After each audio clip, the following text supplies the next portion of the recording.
United States and the Prime Minister of the State of Israel.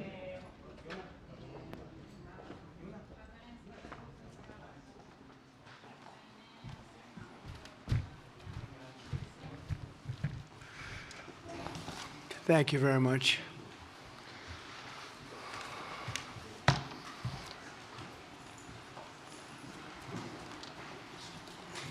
That's a lot of press. Congratulations. You bring them out.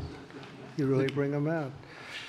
Today, I'm delighted to welcome Israeli Prime Minister Benjamin Netanyahu back to the White House. It's a wonderful feeling and a wonderful event. We had fantastic talks. And thank you very much with your staff. He's the first foreign head of state to visit during our administration. And Bibi, I want to say it's an honor to have you with us. Over the past 4 years, the U.S. and the Israeli alliance has been tested more than any time in history. But the bonds of friendship and affection between the American and Israeli people have endured for generations, and they are absolutely unbreakable. They are unbreakable.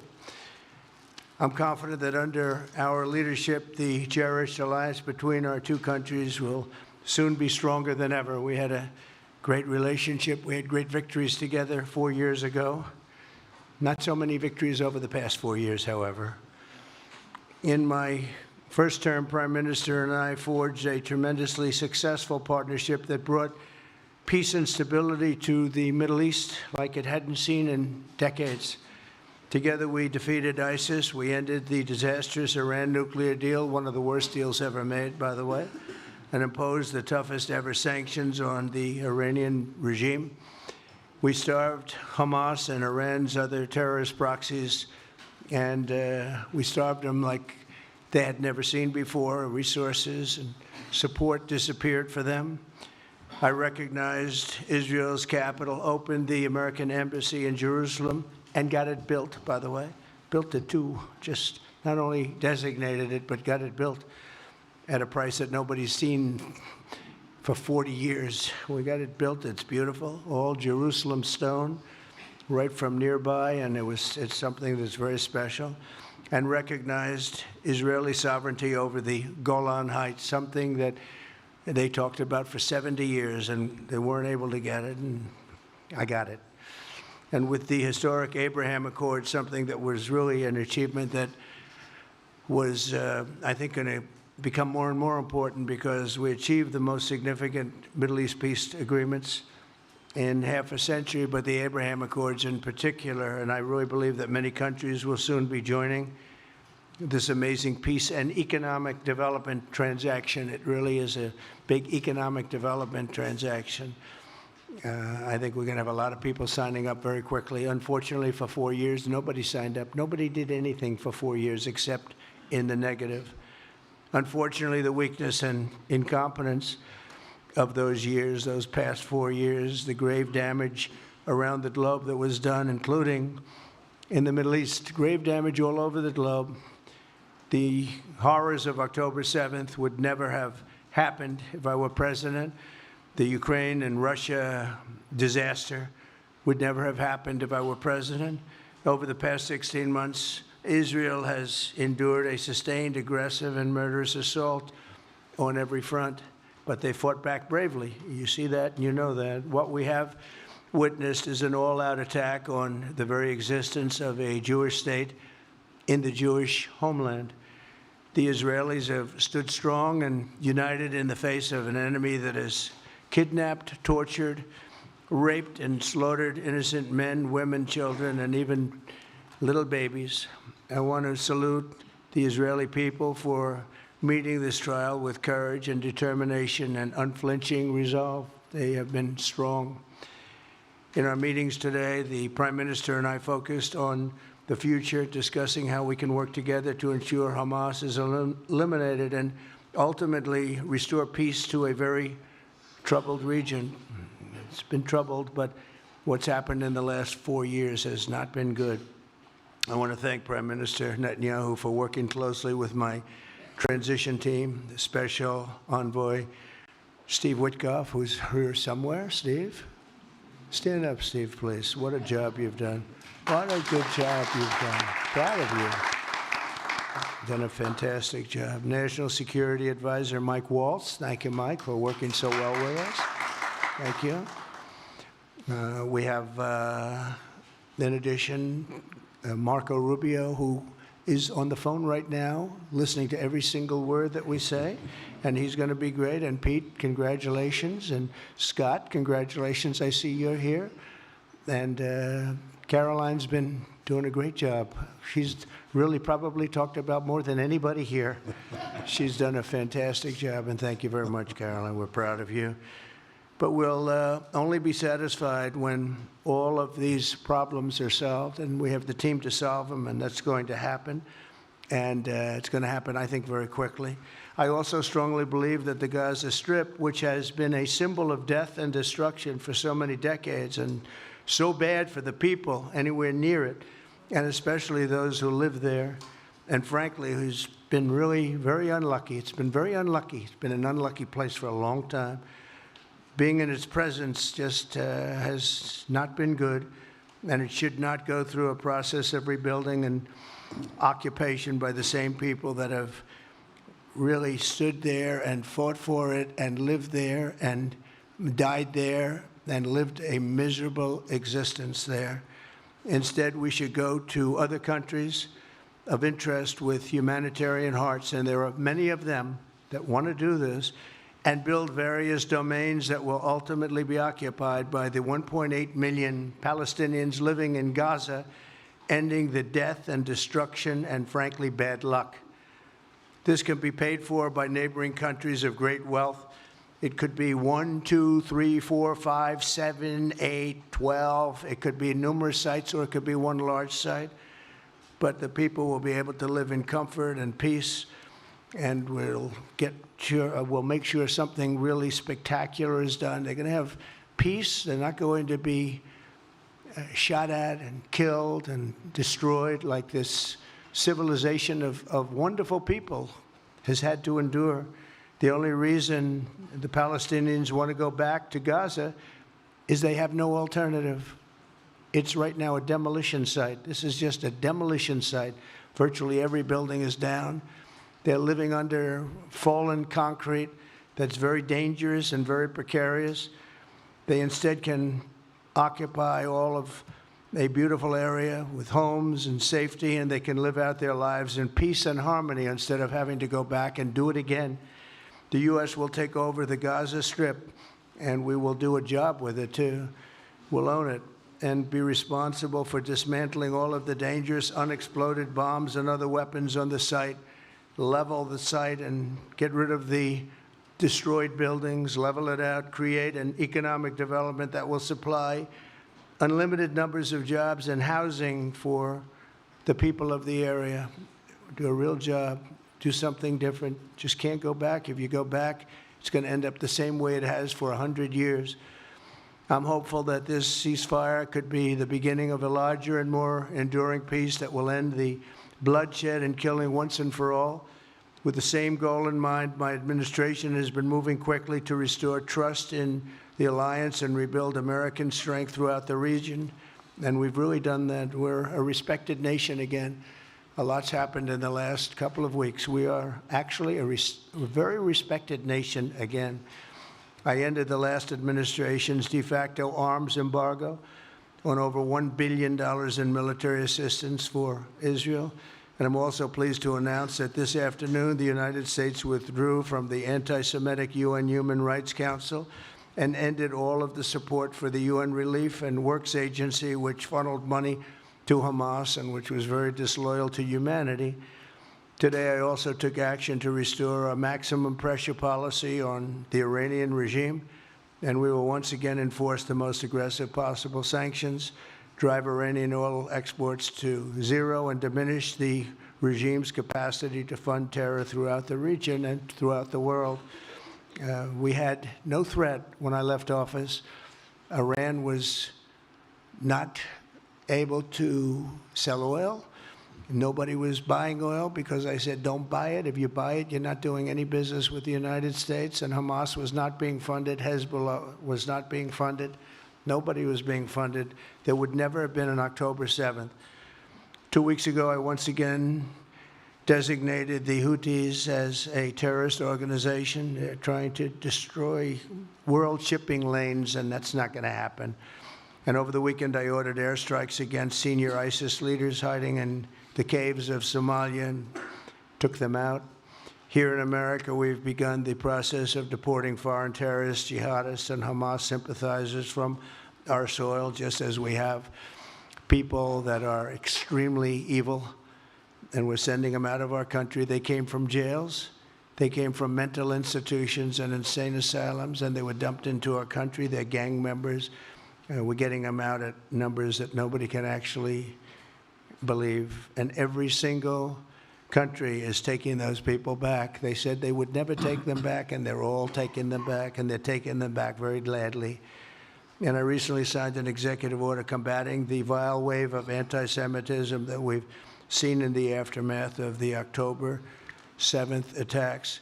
Together, America and Israel will renew the optimism that shined so brightly just 4 years ago. It was really a bright, beautiful light. We will restore calm and stability to the region and expand prosperity, opportunity, and hope to our nations and for all people of the Middle East, including the Arab and Muslim nations. Very important. We want the Arab and Muslim nations to have peace and have tranquility and have great lives.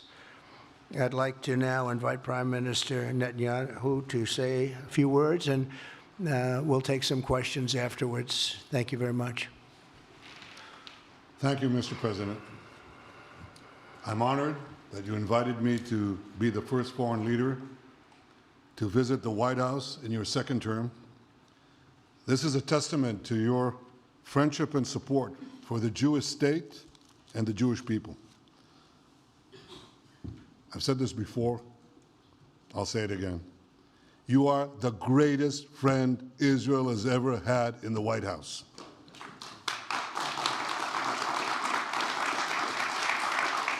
And that's why the people of Israel have such enormous respect for you. In your first term, you recognized Jerusalem as Israel's capital. You moved the American embassy there. You recognized Israel's sovereignty over the Golan Heights. You withdrew from the disastrous Iran nuclear deal. I remember we spoke about it. You said, this is the worst deal I've ever seen. I'm elected, I'm walking out of it. That's exactly what you did. And I think it speaks loudly for just common sense, just looking at things and seeing them as they are. And of course, you also brokered the groundbreaking Abraham Accords in which Israel made peace with 4 Arab states. We did this in 4 months. Nothing happened for a quarter of a century, but in 4 months, we were able, working together under your leadership, to have 4 historic peace accords. And now in the first days of your second term, you picked up right where you left off. Your leadership helped bring our hostages home, among them American citizens. You freed up munitions that have been withheld from Israel. They had been withheld from Israel in the midst of a 7-front war for our existence. And you just freed it. You ended unjust sanctions against law-abiding Israeli citizens. You boldly confronted the scourge of anti-Semitism. You stopped funding, as you just said, international organizations like UNRWA that support and fund terrorists. And today, you renewed the maximum pressure campaign against Iran. Ladies and gentlemen, all this in just 2 weeks. Can we imagine where we'll be in 4 years? I can. I know you can, Mr. President. For our part, we in Israel have been pretty busy too. Since the horrendous October 7th attack, we've been fighting our common enemies and changing the face of the Middle East. On that infamous day, Hamas monsters savagely murdered 1,200 innocent people, including more than 40 Americans. They beheaded men, they raped women, they burnt babies alive, and they took 251 people hostage to the dungeons of Gaza. And after this worst attack on Jews since the Holocaust, Iran and its henchmen in the Middle East were absolutely ecstatic. Haniya praised the massacre. Sinwar said that Israel was finished. Nasrallah boasted that Israel was, here's what he said, as feeble as a spider's web. Well, Mr. President, Haniya is gone. Sinwar is gone. Nasrallah is gone. We've devastated Hamas. We decimated Hezbollah.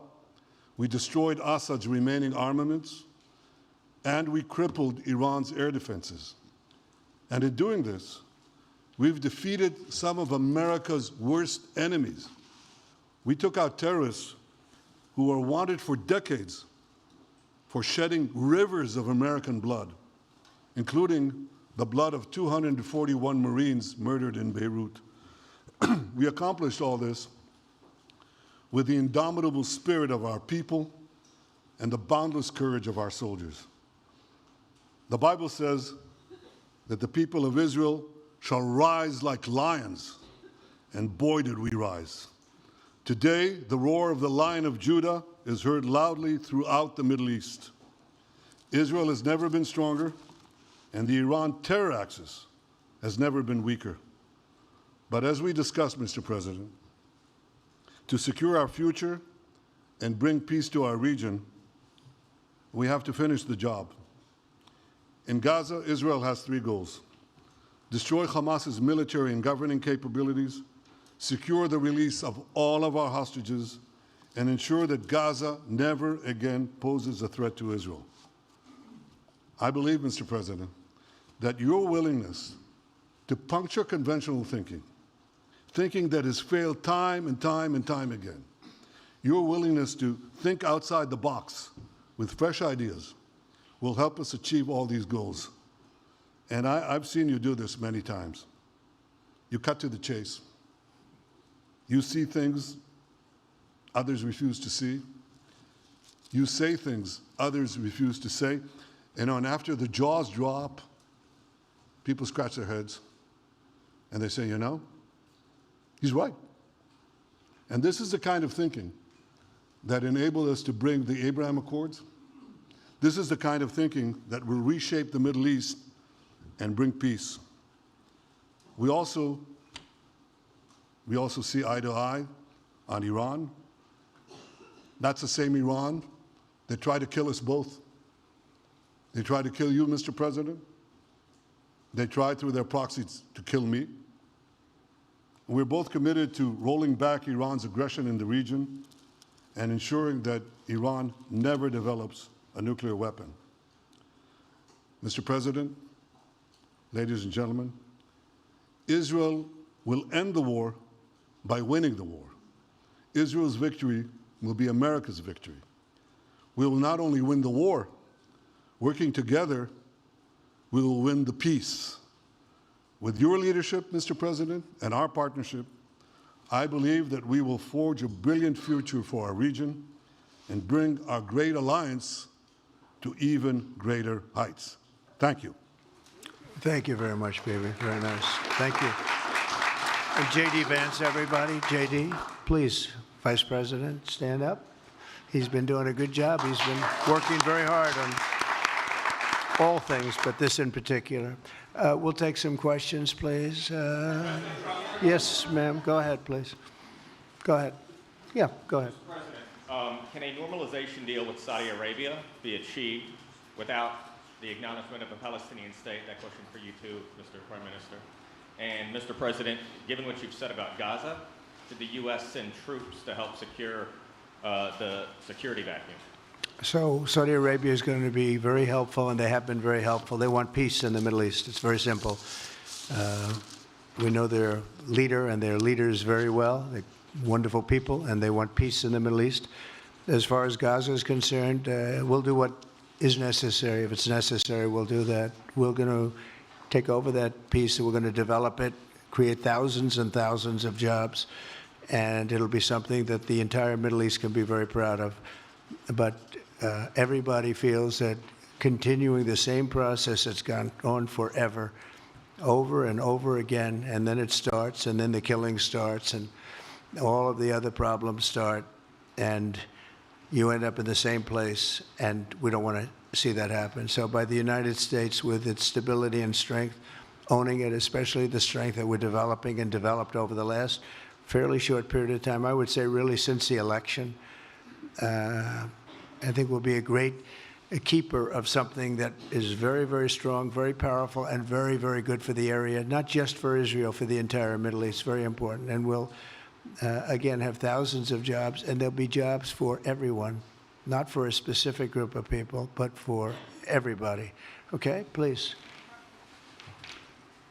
I think peace between Israel and Saudi Arabia is not only feasible, I think it's going to happen. I think if we had another half a year in your first term, it would have already happened. True. Many, many more, I agree, many more nations. I think you can't prejudge and pre-guess how we'll achieve it, but I'm committed to achieving it. I know the president is committed to achieving it, and I think the Saudi leadership is interested to achieve it. So we'll give it a good shot, and I think we'll succeed. Yeah, please, go ahead. First of all, President Trump, did you hear from Prime Minister Netanyahu at your meeting guarantees that ceasefire will hold, including phase 2? And Prime Minister Netanyahu referred to you. Why are you refusing to set up a national commission to investigate failures of the process? Well, I can't tell you whether or not the ceasefire will hold. We've done, I think, a very masterful job. We weren't helped very much by the Biden administration, I can tell you that. But we've gotten quite a few hostages out. We're going to get more out. But we're dealing with very complex people. And we are going to see whether or not it holds. We certainly want to have more come out. They've come out damaged in many ways, very damaged people. But they're going to get better, and they're going to be strong, and they're going to have a good life. And we hope to get as many as possible out. Whether or not it holds, I don't know. We hope it holds. We hope it holds. I think that at the appropriate time, which I think will enable us to really investigate what happens, what were the causes of the failures, by an independent commission that will be accepted by the majority of the people. We don't want it accepted by one half of the people and not the other. I think we should have it, and we should find out exactly what happened. I'm insisting on it. And believe me, it'll surprise a lot of people when it happens. Kelly, go ahead, please. Mr. President, you are outlining something that is really quite striking tonight. You are talking about... Okay. Thank you, Mr. President, Mr. Prime Minister. You are talking tonight about the United States taking over a sovereign territory. What authority would allow you to do that? Are you talking about a permanent occupation there, redevelopment? And Mr. Prime Minister, do you see this idea as a way to expand the boundaries of Israel and to have a longer peace, even though the Israeli people know how important that land is to you and your citizens, just as the space is inherited by the Palestinians as well? I do see a long-term ownership position, and I see it bringing great stability to that part of the Middle East and maybe the entire Middle East. And everybody I've spoken to, this was not a decision made lightly. Everybody I've spoken to loves the idea of the United States owning that piece of land, developing and creating thousands of jobs with something that will be magnificent in a really magnificent area that nobody would know. Nobody can look because all they see is death and destruction and rubble and demolished buildings falling all over. It's just a terrible sight. I've studied it. I've studied this very closely over a lot of months, and I've seen it from every different angle. And it's a very, very dangerous place to be, and it's only going to get worse. And I think this is an idea that's gotten tremendous, and I'm talking about from the highest level of leadership, gotten tremendous praise. And if the United States can help to bring stability and peace in the Middle East, we'll do that. Bibi? I mentioned again tonight our three goals. And the third goal is to make sure that Gaza never poses a threat to Israel again. President Trump is taking it to a much higher level. He sees a different future for that piece of land that has been the focus of so much terrorism, so many attacks against us, so many trials and so many tribulations. He has a different idea. And I think it's worth paying attention to this. We're talking about it. He's exploring it with his people, with his staff. I think it's something that could change history. And it's worthwhile really pursuing this avenue. Yeah, please, go ahead. Go ahead. Right. President, question for you. Can you hear me?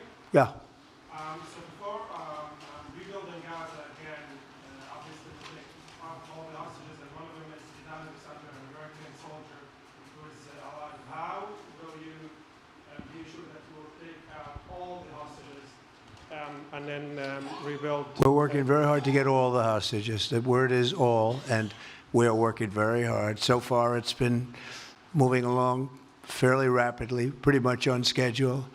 I'd love to have them all out at one time, but we're taking them out, and tomorrow more are being released, and over the days more, and then we'll go into a phase 2.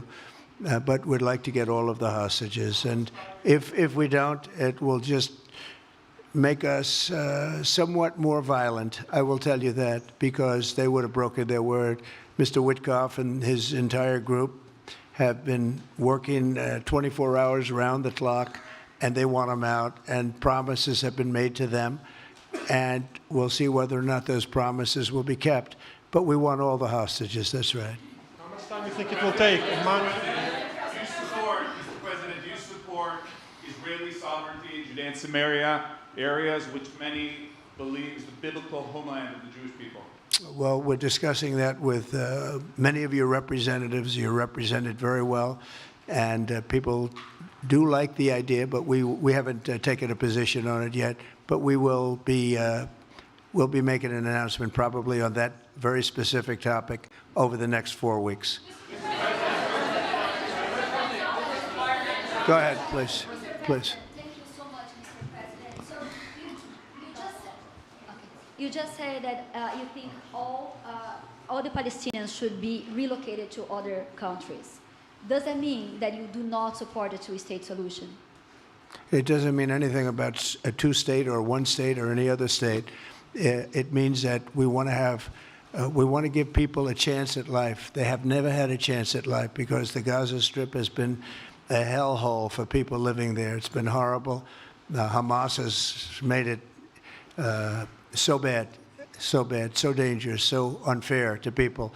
And by doing what I'm recommending that we do, it's a very strong recommendation, but it is a strong recommendation. By doing that, we think we're going to bring perhaps great peace to long beyond this area. And I have to stress, this is not for Israel. This is for everybody in the Middle East, Arabs, Muslims. This is for everybody. This would be where they can partake in terms of jobs and living and all of the other benefits. And I think it's very important. It just doesn't work the other way. You know, you can't keep trying. They just has been going along for so many decades, you can't even count. You just can't keep doing. You have to learn from history. You can't keep doing the same mistake over and over again. Gaza is a hellhole right now. It was before the bombing started, frankly. And we're going to give people a chance to live in a beautiful community that's safe and secure. And I think you're going to see a tremendous outflowing of support. I can tell you, I spoke to other leaders of countries in the Middle East, and they love the idea. They say it would really bring stability, and what we need is stability. Yes, sir, please. Go ahead. Thank you. Are you still committed to imposing sanctions on the ICC, despite the move being stalled in the Senate? And please, a question for the Prime Minister as well. The President has been very clear about his desire to achieve a deal with Saudi Arabia. How do you settle this if Israel is required to renew the war against Hamas in the future? Go ahead, Bibi. I think everybody understands that just as the President fought and defeated Al-Qaeda and ISIS, that we can't leave Hamas there because Hamas will continue the battle to destroy Israel. They'll do, you know, when in this temporary ceasefire, one of their leaders comes out, you know what he says? We're going to do October 7th again, except we'll do it bigger. So obviously, you can't talk about peace neither with Hamas or in the Middle East if this toxic, murderous organization is left standing. Any more than you could make peace in Europe after World War II if the Nazi regime was left standing and the Nazi army was left standing. You want a different future? You got to knock out the people who want to destroy you and destroy peace. That's what we're going to do. I think that will also usher in, actually, the peace with Saudi Arabia and with others. And I think there will be others, too. Yes, ma'am. Go ahead. Afghan suffered women as a high expectation from you. Do you have any plan to change Afghanistan situation? Are you able to recognize Taliban? Because I'm an Afghan journalist, Afghan suffered women. Any comment about Afghanistan? What's your future plan for Afghan people, especially Afghanistan? I have a little hard time understanding you. Where are you from? Oh. Actually, it's a beautiful voice and a beautiful accent. The only problem is I can't understand a word you're saying. But I just say this, good luck, live in peace. Go ahead, please. That's okay, yeah, please. And Prime Minister, you said earlier today that it was tough for you to implement these sanctions on Iran, but you did indicate that you were willing to negotiate with them. What would that look like, and are you in conversations with them? And the same for the Prime Minister, sir. I hated doing it. I want Iran to be peaceful and successful. I hated doing it. I did it once before, and we brought them down to a level where they were unable to give any money. They had to survive themselves, and they had no money. They were essentially broke, and they had no money for, as I said, Hezbollah. They had no money for Hamas. They had no money for any form of terror. The 28, if you call it, the 28 sites of terror, they had no money for any of it. They had to do their own and focus on their own well-being. And I hated to do it then, and I hate to do it just as much now. And I say this, and I say this to Iran, who's listening very intently. I would love to be able to make a great deal, a deal where you can get on with your lives and you'll do wonderfully. You'll do wonderfully. Incredible people, industrious, beautiful, just an unbelievable group of people in Iran. And I know them well, have many friends from Iran and many friends that are Americans from Iran, and they're very proud of Iran. But I hated to do it, just so you understand. And I hope we're going to be able to do something so that it doesn't end up in a very catastrophic situation. I don't want to see that happen. I really want to see peace, and I hope that we're able to do that. They cannot have a nuclear weapon. It's very simple. I'm not putting restrictions. They cannot have one thing. They cannot have a nuclear weapon. And if I think that they will have a nuclear weapon, despite what I just said, I think that's going to be very unfortunate for them. If, on the other hand, they can convince us that they won't, and I hope they can. It's very easy to do. It's actually very easy to do. I think they're going to have an unbelievable future. Yeah, please, sir, go ahead. Plan for Gaza. Yes. Can you lay out your plan for Ukraine and also... For Ukraine? For Ukraine, yes. You consider yourself a strong leader. You blamed your predecessor for letting Russia to take over Ukraine. Will you demand from Putin to get out of Ukraine, from sovereign territory of Ukraine? So we're dealing right now on the subject. I don't want to spend a lot of time because we're here for another reason, but we are having very good talks, very constructive talks on Ukraine. And we are talking to the Russians. We're talking to the Ukrainian leadership. It would have never happened. That would have never happened. It should have never happened. I get reports every week, the number of soldiers, mostly soldiers now. The cities have been largely demolished. You talk about a very sad sight to see. We talk Gaza. Well, many of these cities look as bad as Gaza and worse, what's happened to them. And I want to see that end. And I want to see it end for one simple reason, the life of young people being absolutely obliterated on both sides. You probably have 700,000 Ukrainian soldiers dead, 800,000, maybe more Russian soldiers dead. It's very flat land, and the only thing that's going to stop a bullet is a human body, in this case, usually soldiers. And the numbers are staggering when you hear the real numbers in Ukraine, what the numbers are. And this doesn't include the cities that have been demolished and all of the people that were killed. So I want to see it stopped. We're having very good talks, and I think we're going to get it. I think something will be, hopefully dramatically, it will rise above everything. You can't let this continue. This is an absolute slaughter that's taking place on the beautiful farmlands of Ukraine, and we have to stop it. We can't let this continue. It is a human tragedy, and we're going to try very hard to stop it. Yeah, please, go ahead, sir. Go ahead. Mr. President, what's your view about Palestinian leader Abbas' role in all the regional changes you want to do? And a question for the Prime Minister, what's your view on President Trump wanting to reach a deal with Iran and not a much more active military stance towards them? Go ahead, baby. Go ahead. I think the president just said something that I think is the pivot of everything that we're talking about.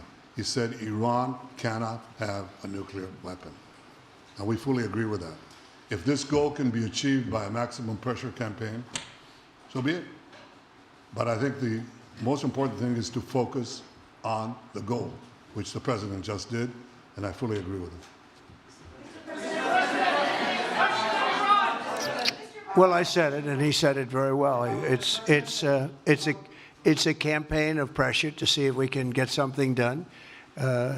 He doesn't want to do what some people think will automatically happen because they're very difficult people to deal with, as you know.